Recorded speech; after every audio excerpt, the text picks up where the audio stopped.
No. I want a warmer welcome than that. I think we're closer than that, right? Are we closer than that?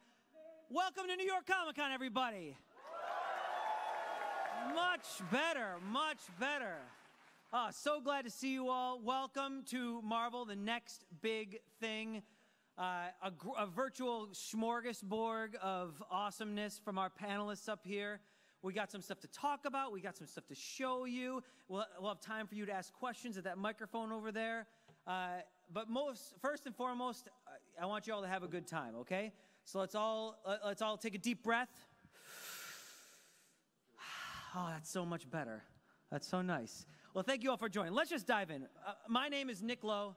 I'm an editor at Marvel. I'm so glad to be here. I work on the Spider-Man books, Doctor Strange, Runaways, Punisher, The Platoon, whole scattered bunch of stuff. Hopefully you like it. Thank you. Thank you. Also up here, we have Associate Editor Mark Basso, looking slick. I believe this photo was from his wedding about 3 weeks ago. 3 weeks ago, yeah. Crazy. Thank you. It takes not everyone can pull off a top hat, Basso. I'm impressed. We have writer Ed Brisson, the writer of Iron Fist and Old Man Logan, and a bunch of other stuff too. Oh, I like that. That's an author photo right there. We also have Mr. Jerry Duggan, writer of Despicable Deadpool, Guardians of the Galaxy. Yes. Look at that handsome young man in the picture. Love it. Artist extraordinaire Javier Garrón, the artist of Secret Warriors. One of my favorites, artist Erica Henderson of the Unbeatable Squirrel Girl.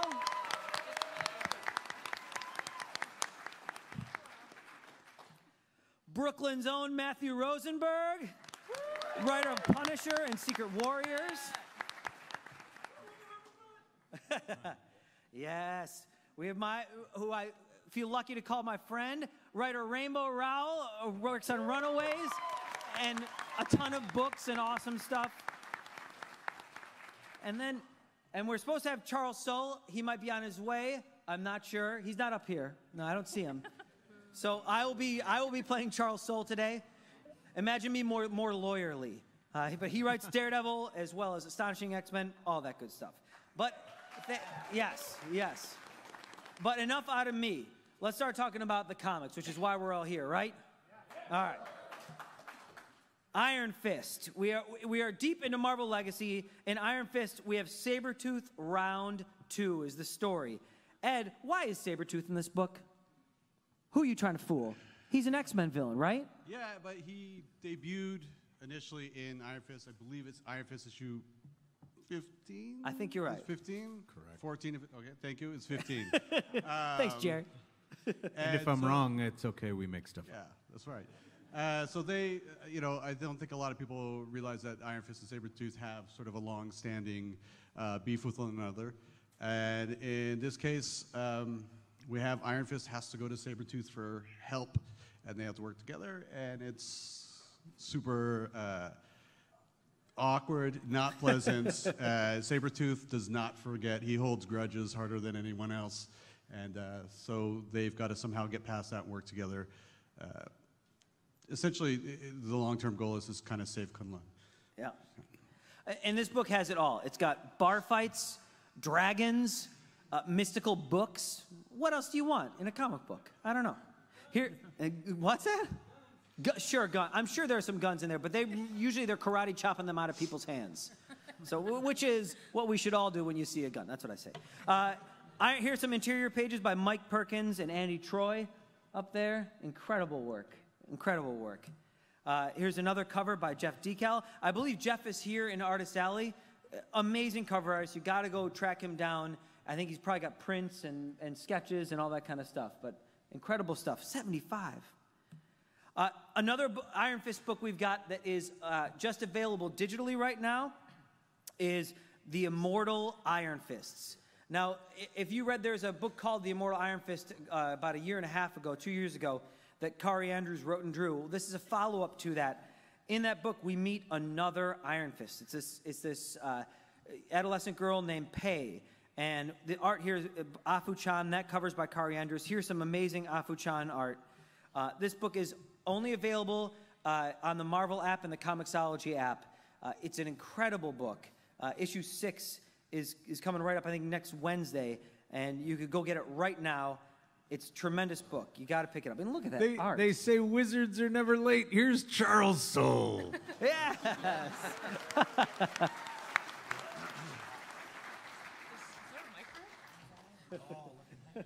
you doing, buddy?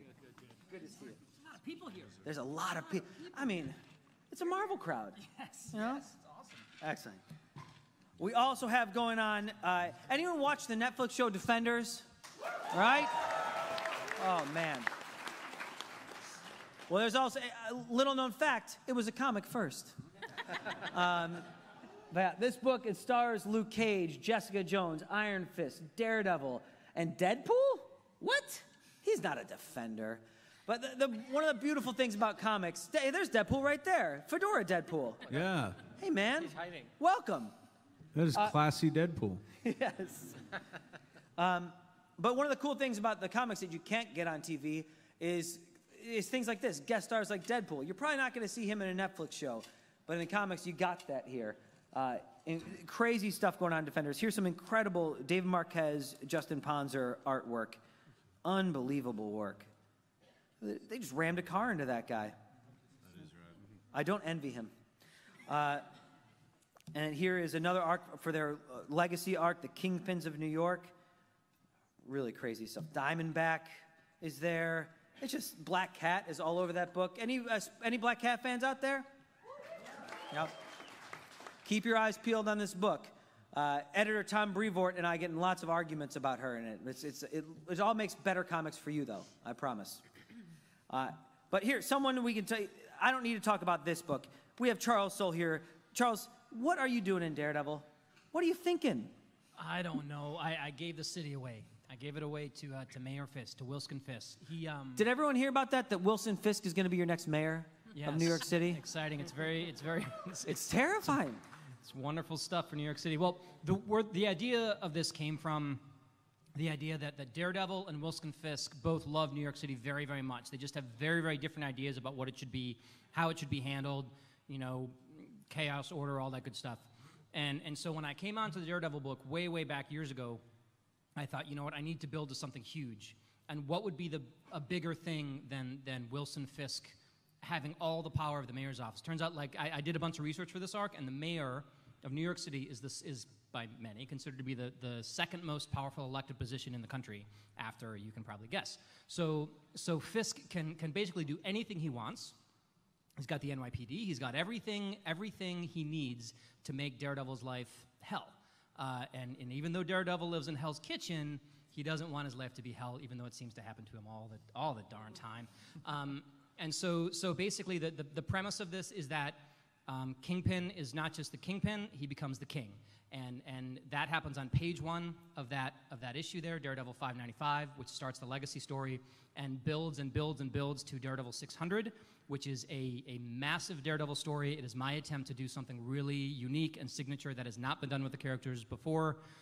And man, I hope you like it, because I'm kind of killing myself over it. It's so good. Yeah, Art by Stefano Landini. This cover is by Dan Mora. The other one by legend Bill Sienkiewicz. Unreal. So good. So good. We also got a huge Marvel Legacy arc coming up in Punisher, where the Punisher takes the War Machine armor. Matt Rosenberg, please tell us what this is all about. Basically the Punisher is doing his job. He's hanging out in New York, killing bad guys, and he decides he needs to, someone tells him that there's a good target, and he decides it's worth going after, but he needs to level up. Basically, he wants to go to Europe and overthrow a government, and there was a military coup, and Frank's not very cool with it.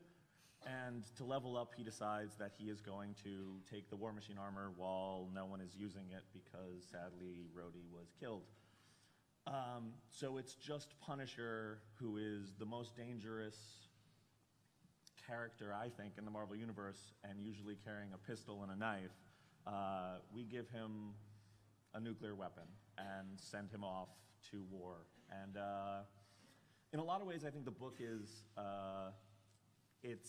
it's really taking what Frank is and accelerating it to a nightmarish pace.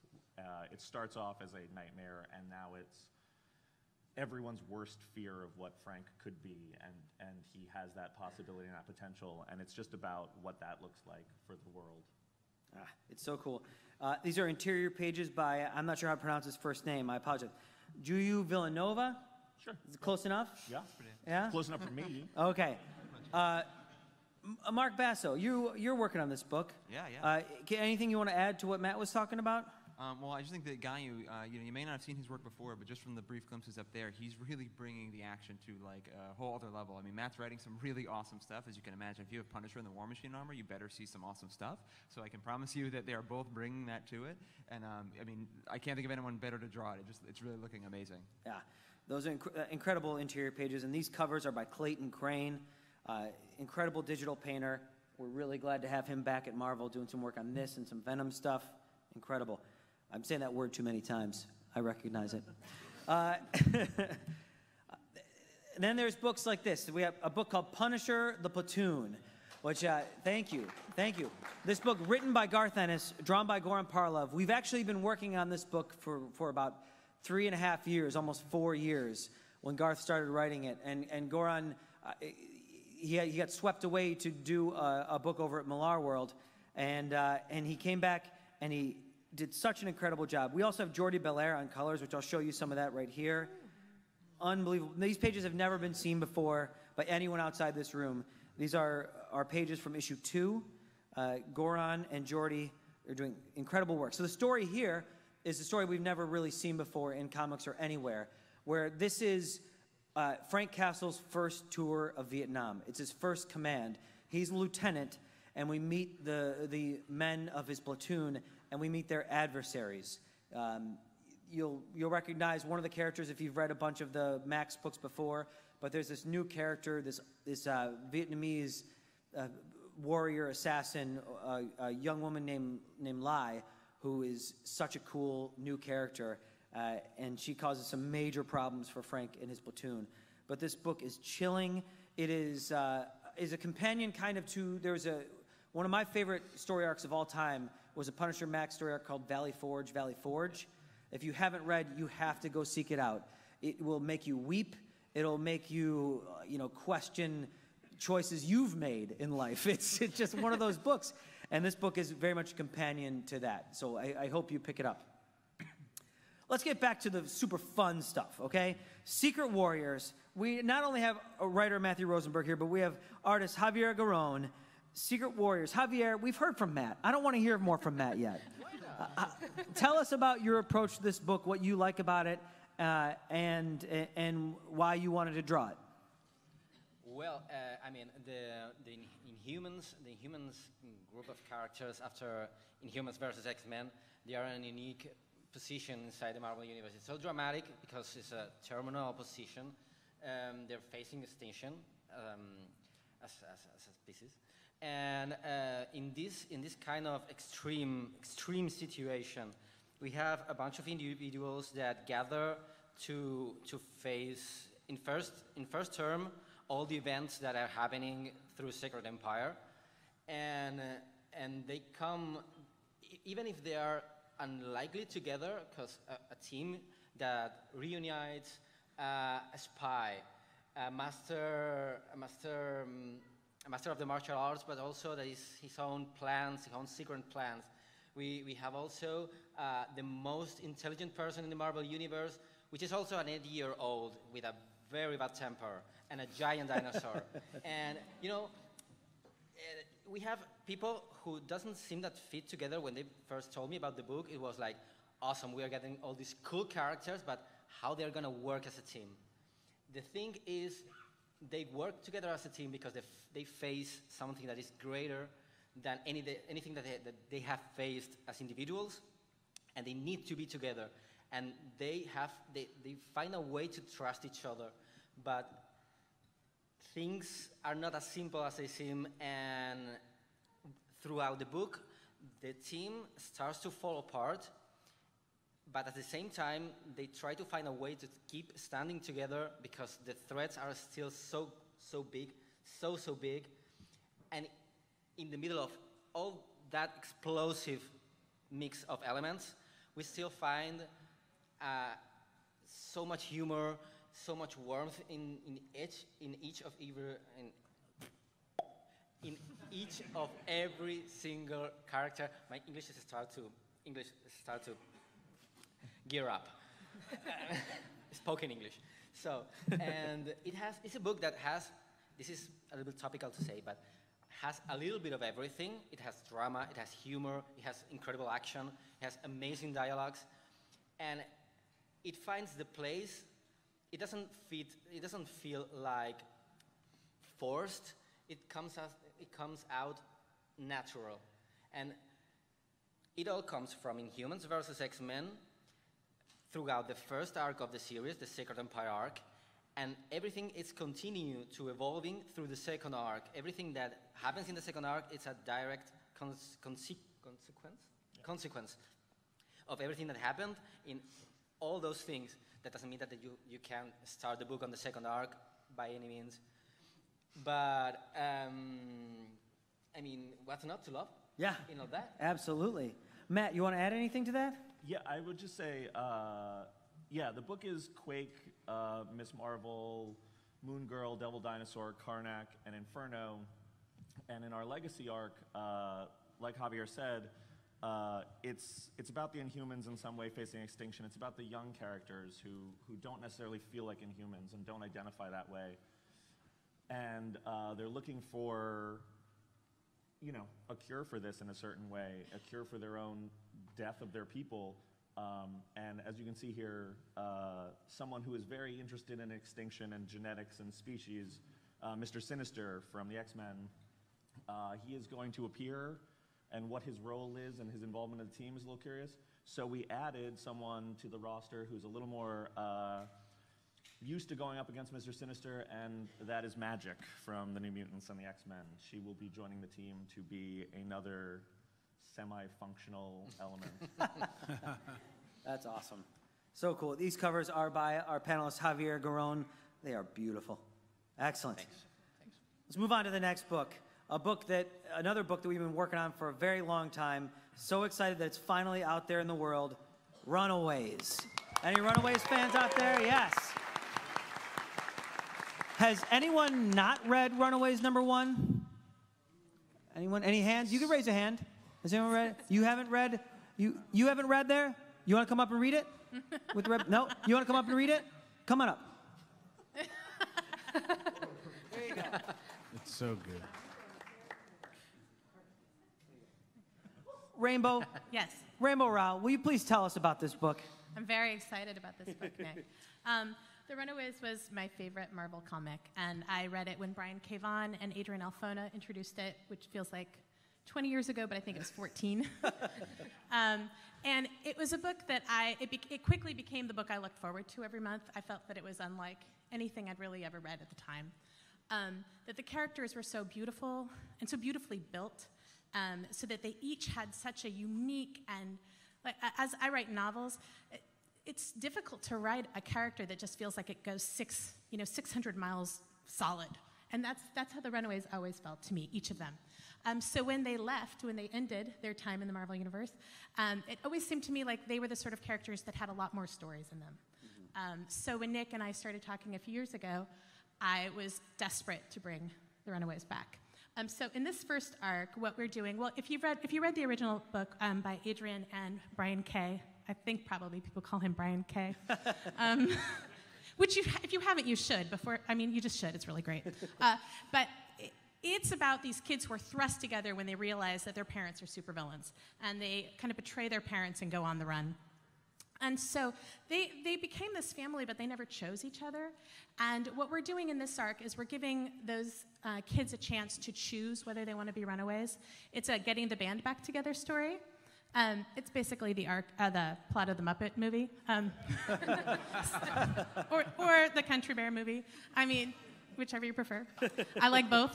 And anyway, I like a getting the band back together story, so that's what it is. So all of the characters that you remember, the original team, which was difficult because many of them were dead, and those that weren't dead had been kidnapped and were in Murder World, and the others were just missing. So we kind of get them back together, and it's a lot. Chris Anka, the artist, and I both have a deep, deep love for these characters. So we really got together and talked about, who we saw, what was the soul of each character. And his artwork, I think, is stunning. They're characters who don't wear costumes normally. And so Chris is just genius at giving his character designs tell so much and are so full of storytelling. So this is 3?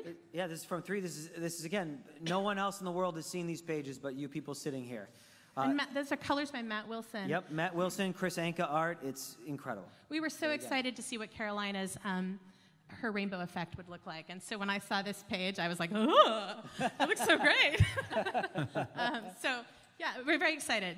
All of us are a little too excited. Yeah, we geek out when we're supposed to be working.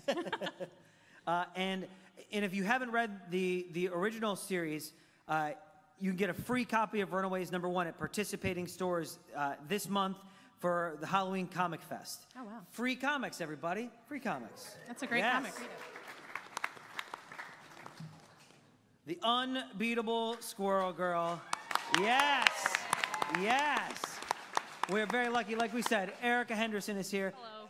Erica, tell us about this amazing book and why. I mean, it seems like everyone in this room is reading it, but just in case there's anyone who isn't, okay, can you please tell them about it? This book or the Legacy run? Both. Okay. Well, Unbeatable Squirrel Girl.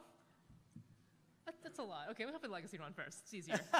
We're going to space because basically several months ago, editors were like, "What are you gonna do for Legacy?" And we're like, space. We're gonna deal with some scammers because now Galactus is the bringer of life. Unless you guys changed that and didn't tell me. No, he's still right, slinging all right. life. Yeah. And so we have these scammers who are going from planet to planet, painted silver, and saying, Galactus is going to show up unless you give us all your money, all your planet's money. So, smaller stakes than I think everything else that's been going on, but we think it's fun.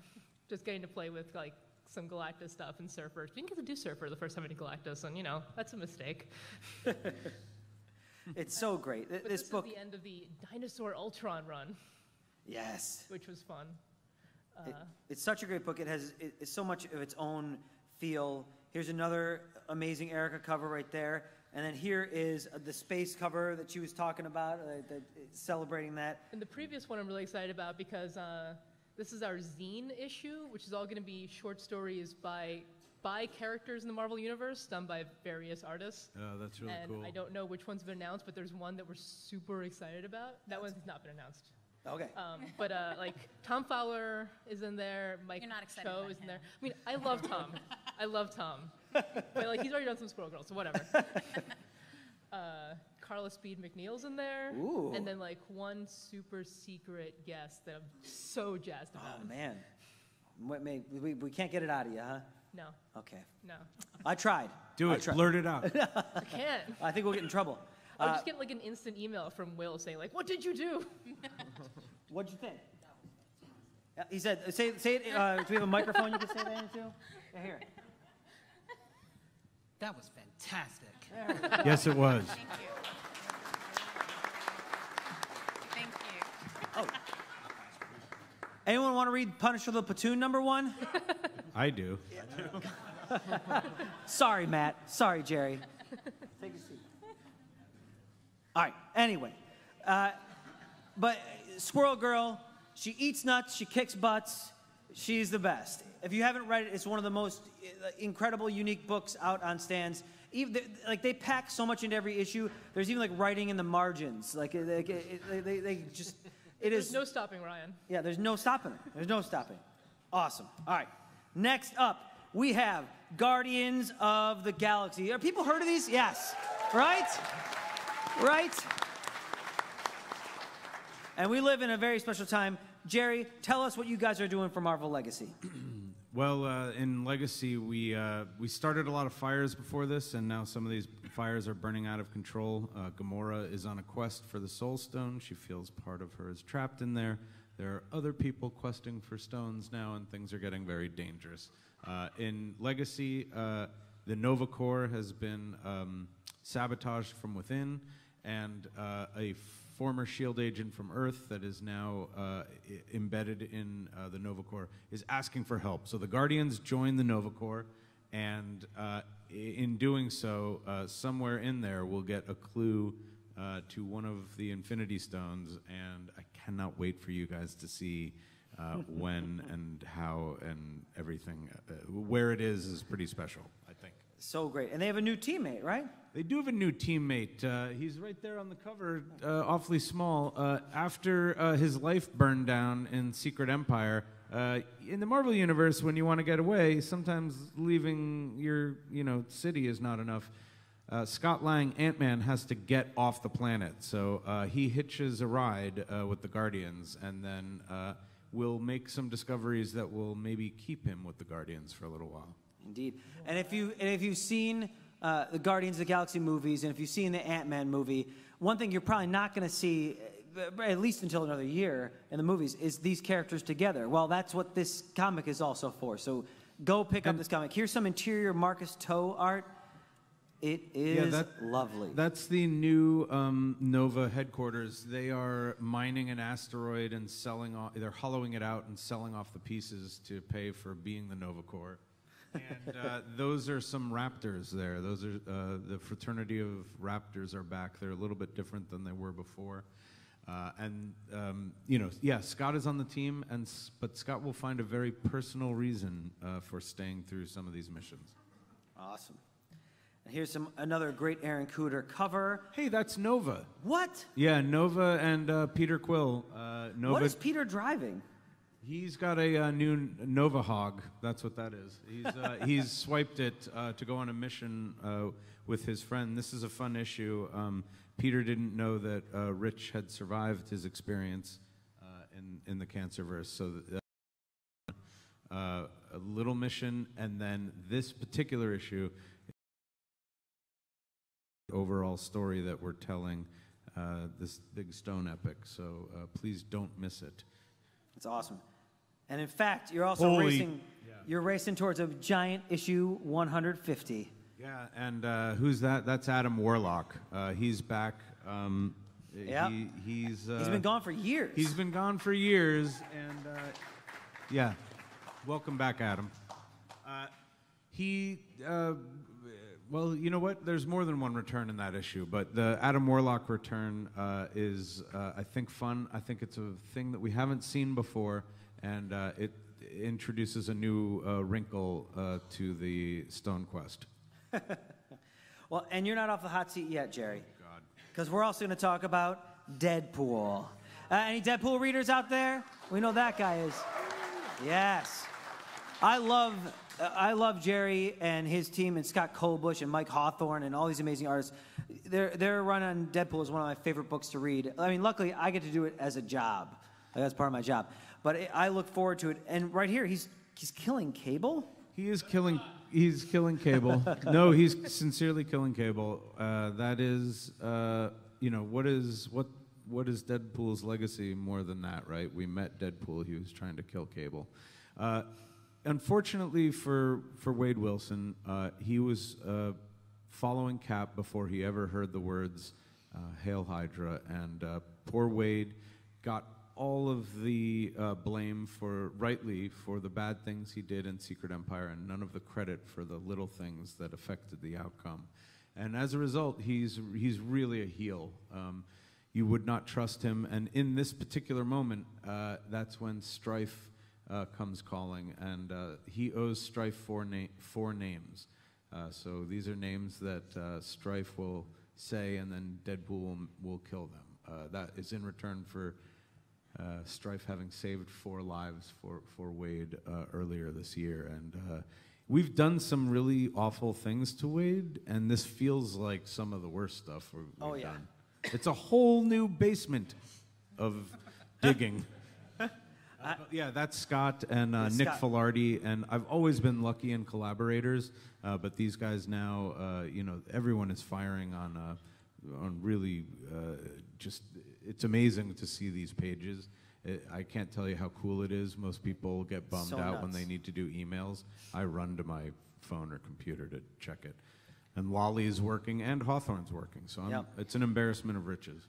And as it is a legacy book, one thing we're like to do is to dip into sometimes seldom used things, but the Time Variance Authority.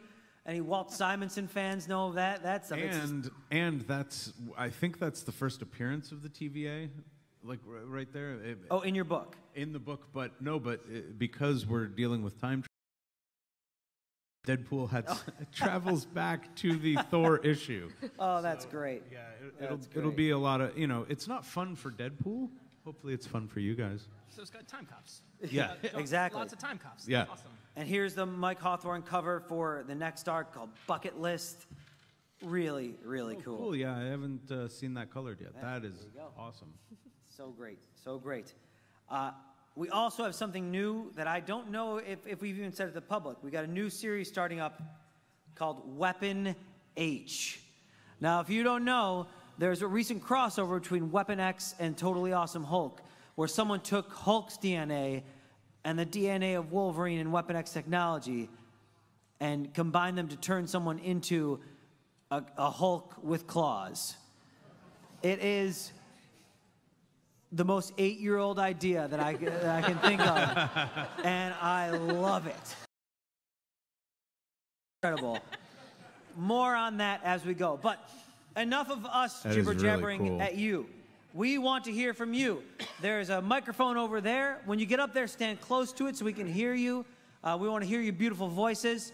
One thing I like to do on these panels is because we're all friends here, we're going to get the questioners' names, and then we're all going to say,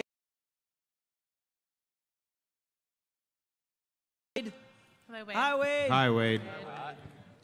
Every once in a while, Marvel will take a character and they'll just blow them out, put them everywhere. So when are we going to get that for Squirrel Girl? When are we going to get Squirrelverse? When are we going to get Squirrel Girl Team Up? When are we going to get Old Man Squirrel Girl? You need to be at the retreats. I like this guy. Old Man Squirrel Girl. I think that's good. Well, not only does she have the great ongoing book, Erica and Ryan did a graphic novel. It's true. Right?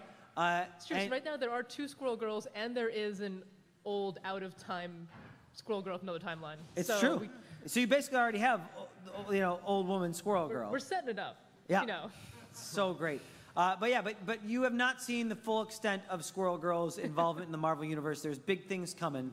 And it should be public knowledge here. She's in a TV show coming up called New Warriors, rather.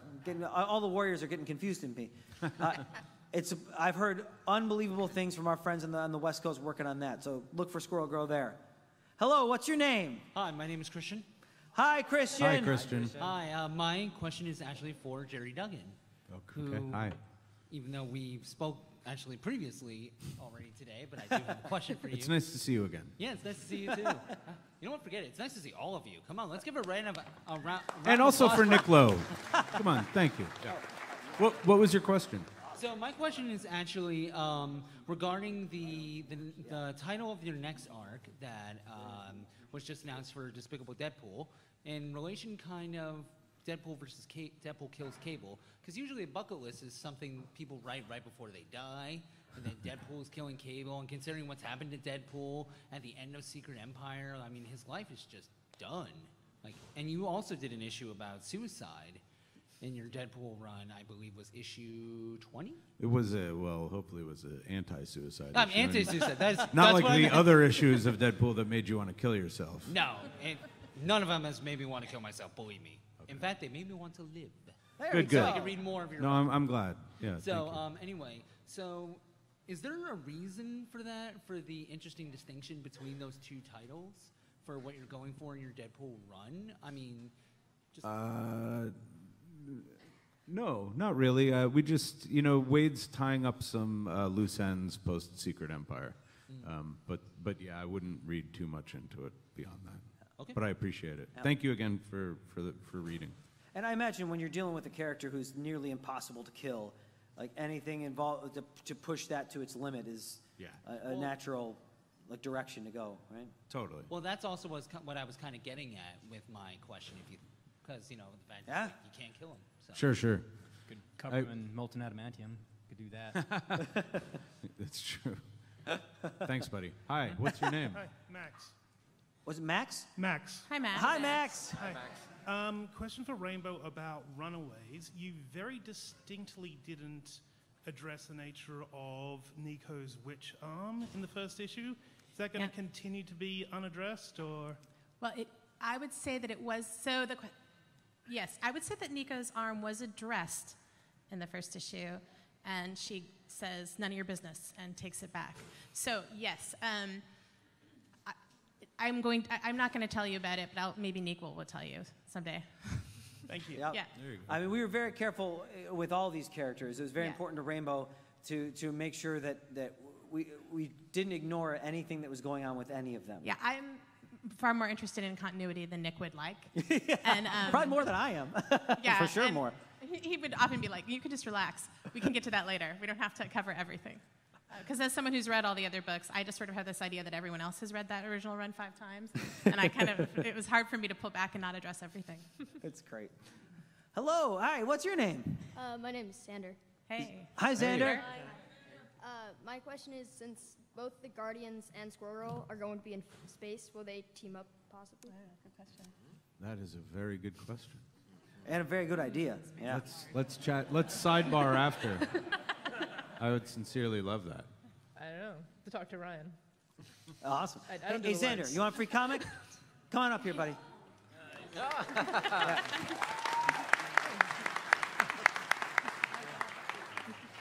Did you give him the Punisher? Yeah, I made sure Punisher Max. Kids have to learn about Vietnam sometime. All right. It's like Rushmore. All right. Hello, what's your name? I'm Mike. Hi, Mike. Hi, Mike. This is actually probably more towards the editors, but any writers can answer as well. I've been a huge fan of Marvel for decades at this point, and when Legacy was announced, I was super excited to start introducing some of my friends who were too intimidated by continuity or whatever to jump in. But I mean, Legacy returns Legacy numbering, which is already difficult because they're like, oh, it's 200 issues, I don't know what to do. And then when he started reading the Legacy one-shot, he had difficulty. He had to ask me something every 5 pages because he didn't know what's going on. If this is an effort to come back to core characters for longtime readers, where does this put new readers? Well, at Marvel, we take super seriously the fact that every comic is someone's first issue. That's why we mandate, in all our books there's a recap page.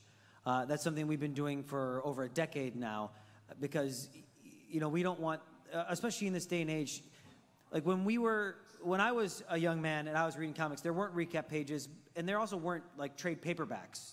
There was 3 that you could find, but now each comic lives in many different ways, and so have to recap in the middle of the comic are a little tedious when you're reading it in a collection now of the old stuff. So what we try to do is you have a recap at the top.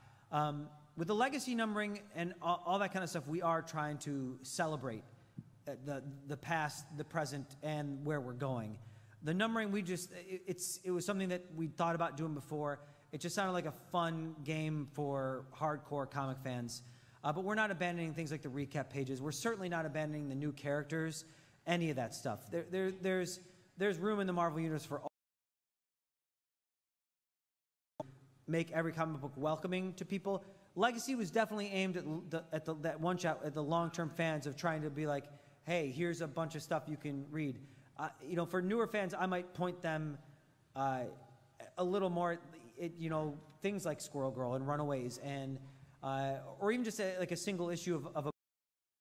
Enjoyed the issue after you explained those things. I know I love that Legacy #1. He definitely wants to see some of the stuff that's coming up after I've explained it. So Yeah. That's good. But to me, that was part of my first comic was the second series of X-Men. I think it was number 14, and it was part 2 of a 2-part story, and it was like in between creative teams.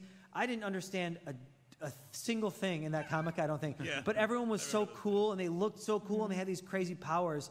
And I was like, I got to know who these people are. And I mean, there's so much stuff in that first issue that all of that stuff and I'm kind of like, really good stuff. there are hints at that roadmap.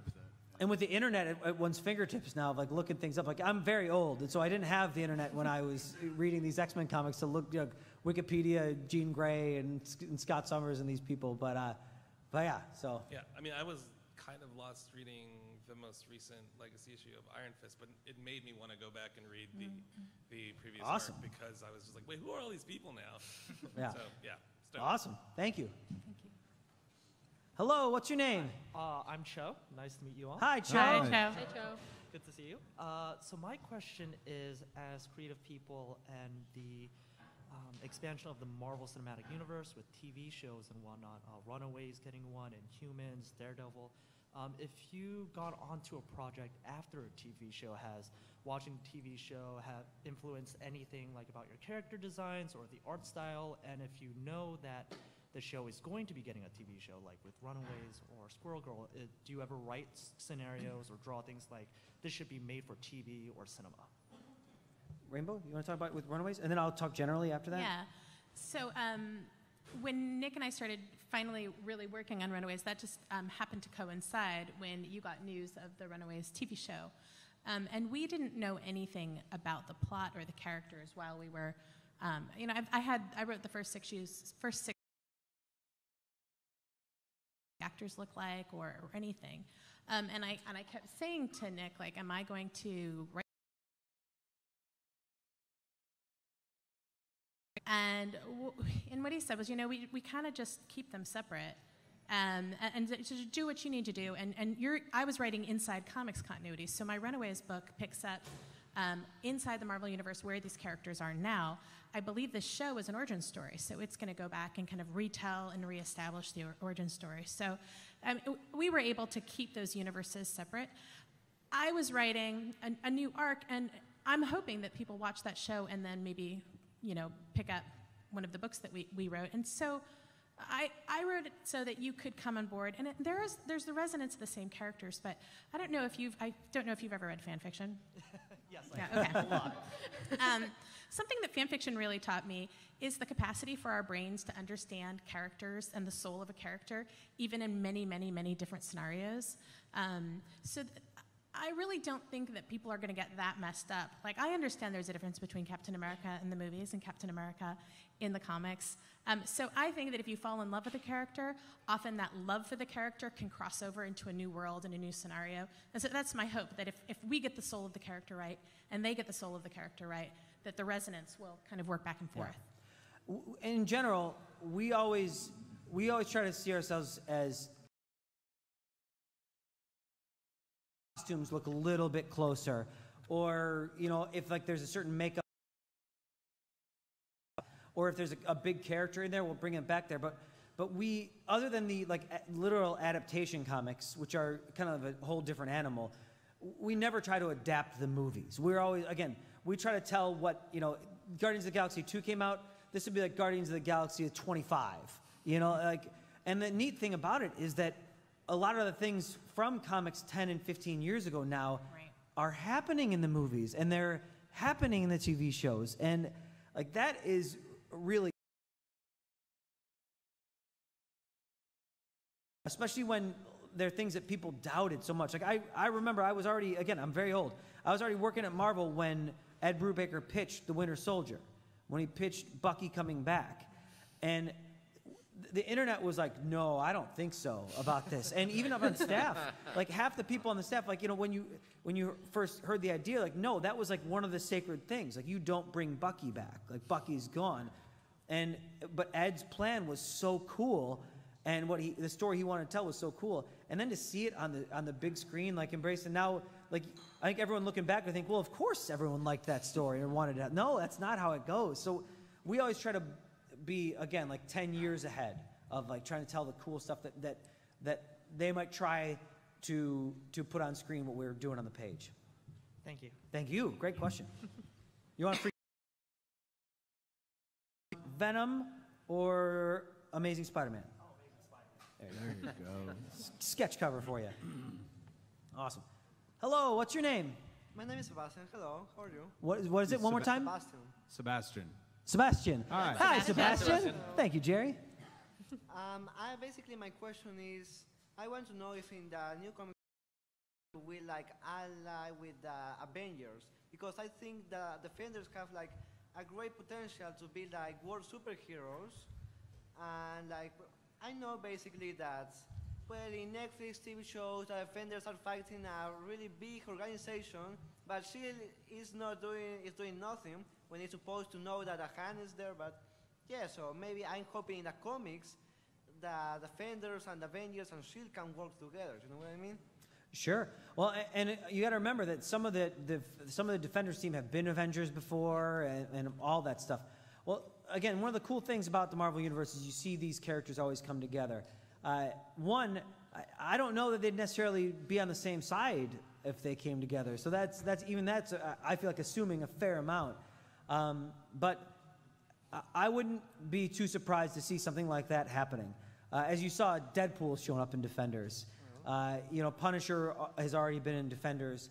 All kinds of stuff like that. And you know, with the way that SHIELD works. First of all, ninjas are so ninja-y, SHIELD can't see them. I mean, like, SHIELD's very advanced, but they're ninjas, right? Or ninja. You don't put an S on, right? That's already plural? The ninja. I think so. I'm the editor. I should know it. But if we end up doing that. Okay, thanks. You want a comic? Yeah. Come on up, Sebastian. So Venom or Runaways? Venom or Runaways? There we go. Enjoy it. Absolutely. All right, what's your name, sir? Doug. Doug. Hi, Doug. Hey, Doug. My question is about, you know, you have all these new characters, and you talk about bringing characters together, but I want to know what's going on with Marvel's first family, the Fantastic Four. Oh, yeah, yeah. Well, did you read Marvel Legacy? Yeah. There's a little taste in the back of there. Tiny little taste. I mean, they're out there in the multiverse, you know, cataloging and looking at... Gotta bring them back. They're very busy. They're very busy, Doug. Marvel...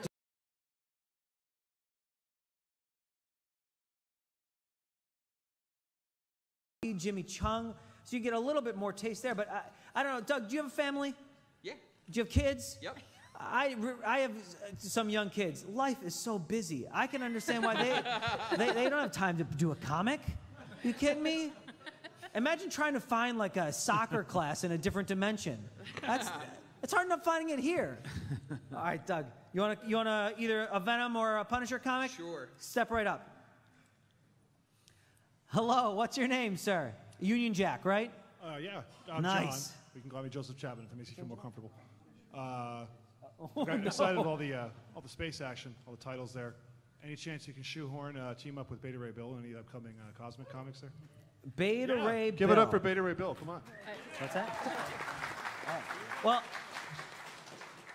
earlier this week we had a creative summit, and I can't lie, the name Beta Ray Bill did come up.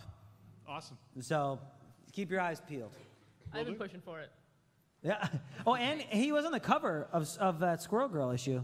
To be fair, we just threw everything space on that cover, and then we decided to tell the story. We picked some.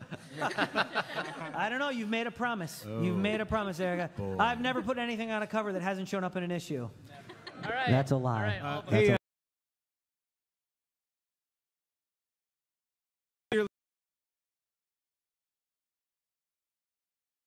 Before I started writing a little Bill and Sam Alexander teamed up, and you will see Bill in the pages of Guardians. Ooh. Thank you. That's a promise. That is a promise. Not just on the cover and then not on the interior. Also, if one of you could yell at Mike Perkins for not being here, I'd appreciate that. Absolutely. Right. Wonderful, Yunjek. Thank you. Oh, who's this? Hello, my name's Tori Beck. Hi, Tori Beck. Hi, Tori. And I'd like to know, so the Guardians of the Galaxy new one, like it's in a futuristic kind of time? The comic?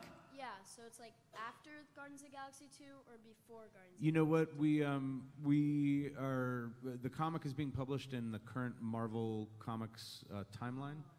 The story of the movie is its own separate entity, so you can enjoy both and not really need to worry about one or the other. It's really cool. You want a comic? Thank you. Yeah. Step right up.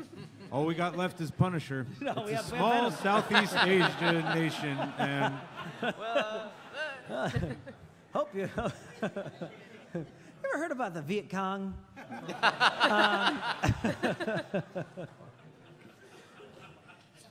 Any last questions? We still got a little bit of time. Oh, here we go. All right. Hey, that Punisher issue I read. So that napalm body that you thankfully did not give to that kid. Hey, no spoilers. That kid wants to see it for himself. That's right. Okay. Was that supposed to be Frank's first kill, or is that coming up? Nope. I would keep on reading. Got it. Thank Keep on reading. Excellent. Sorry, Punisher fans. Hello. What's your name? Hi, I'm Amy. Hi, Amy. I was just wondering, I know that she's dead right now, but any chance of Black Widow coming back anytime soon? She was. Wow, that she was a for, spoiler. that was really perfect. Luckily, we have Matthew Rosenberg here. Yeah, she's dead. I didn't kill her. Sorry. She's dead. She's way dead.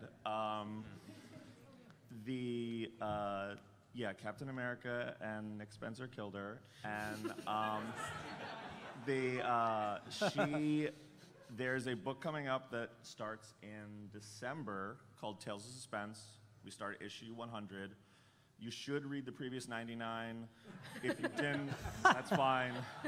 We'll have a recap page. And that is the story of people are dying, people that the Black Widow didn't like.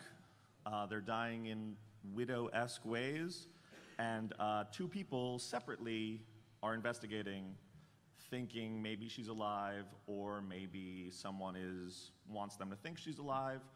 It's a little bit of they come together, it's a little bit of a buddy team-up book, a little bit of a spy story, a little bit of a lot of stuff. And those two characters are Hawkeye and Bucky. So Tales of Suspense 100 is Clint Barton and Bucky running around the Marvel Universe, not getting along and trying to figure out what happened to her. Is that more of a story, though, about her or about them using her as a plot device to see them? That's a good question. You don't have to, that's a good question that we like. It is both. Wow.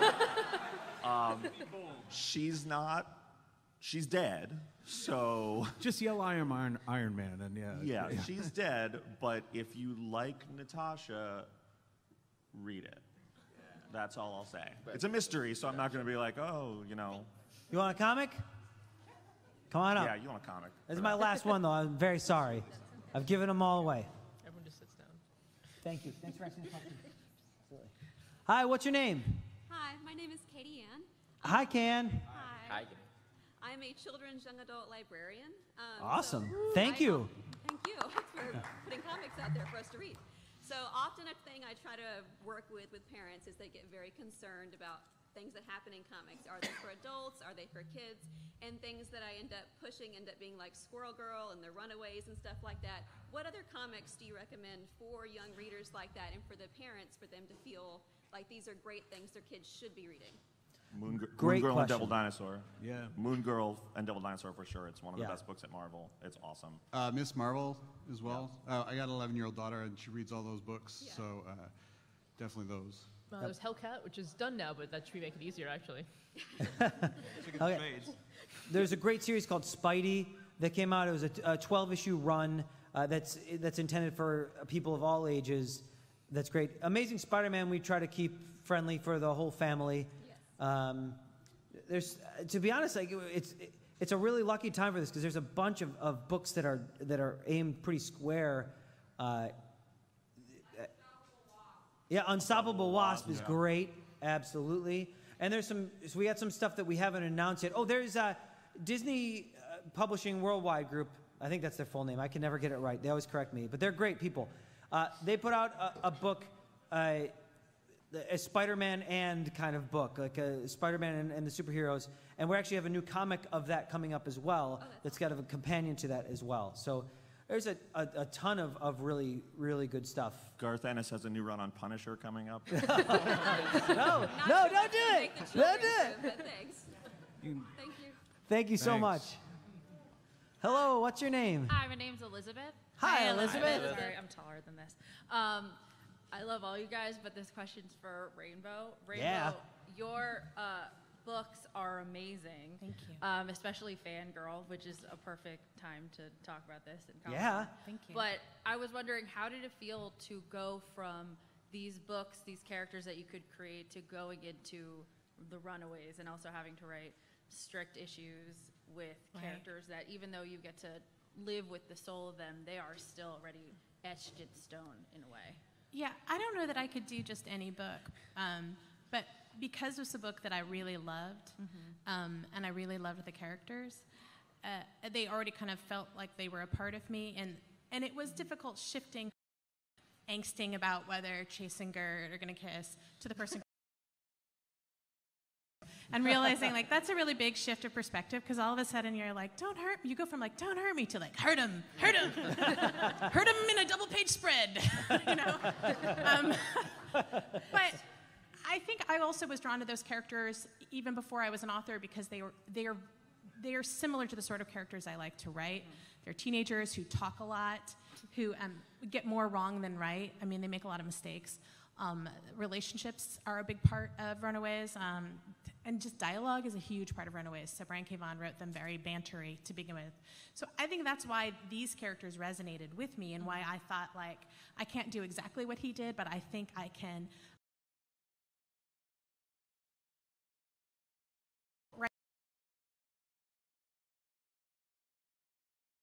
I've been reading comics for like 30 years now, you know, and I think I was very scared, but you realize it's the same way with books. You know, the first time you sit down to write a book, you've spent your whole life internalizing that style, that format of storytelling. And if a good reader kind of has some good writing in them, so for me, having read comics for so long, I did already know the rhythm. You know, like I knew, I wasn't sure I could dance to it, but I knew that rhythm.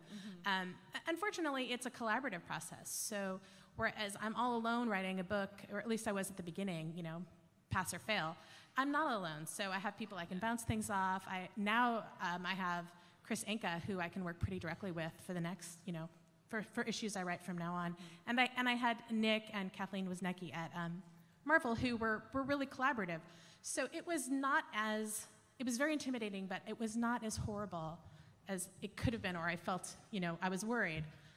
It's still storytelling, and your job is still to make a connection with the reader, to make them really love the characters, and to tell a story. Yeah. Also, how much are Gert and Say that again? Gonna kiss? How much are they gonna kiss? How much? I didn't say they were gonna kiss. I'm telling you. Pick up the book. Pick up the book. Some people will kiss. There will be kissing. Yep. Okay. Thank you. And you got to read her books, Eleanor and Park, Fangirl, Carry On. They're all awesome. Thank you. All right, we have a lightning round. We're almost out of time. We got to go super quick. Question. My question is, if you wanted the Defenders to team up with any superhero team, which one would it be? What's that? If you're going to be any superhero? Any superhero team. We'll have to answer it after the panel. That's too difficult of a question for lightning round. Come up after. And you, sir, what's your question? Well, you can try and make the answer simple. I was just wondering what Marvel's relationship is with 20th Century Fox concerning Fantastic Four and X-Men. I keep hearing stuff We online. work together. We work together on Legion, on Gifted. We work. Yeah, it's nice. But like the comics themselves, I keep hearing. They don't make comics. Yeah, but thank you for coming and asking the question. Thank you all for being here. Really appreciate it.